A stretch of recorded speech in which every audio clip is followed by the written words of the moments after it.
Configuring an HTTP post command line listener. The XCS eiConsole supports an HTTP post listener that can be invoked from a simple command line application that can be provided by the tool. To use this functionality, select the HTTP post command line listener from the listener type dropdown. On the Basic tab, we first configure the request path, which specifies the additional information after the standard path or URL of the XCS eiConsole or EI platform that will determine that information that's coming in inbound should be sent through this particular interface. In the case of a synchronous HTTP post, we can also specify a timeout in milliseconds. The Generate Jar button generates an executable jar file that can be used to send information to this interface.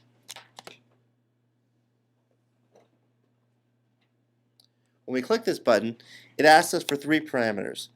The host will be the host of this service when it is deployed. So in this case, for testing, it will be localhost. When it's deployed to an EI platform server, this will be the host server for the EI platform. The port configuration item similarly specifies the port on which the XCS eiConsole or EI platform is deployed. In the eiConsole environment, this is typically 9000. In the EI platform, this would be the port number of your servlet container or application server. And then finally, you can select a jar location where this jar should be output.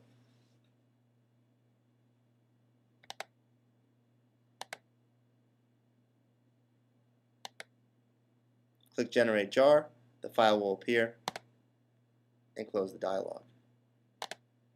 The Advanced dialog allows us to choose to trigger this interface, to initialize this interface only when it's triggered. The Synchronous configuration item allows us to choose either synchronous or asynchronous behavior for this post. Synchronous behavior will wait for a response.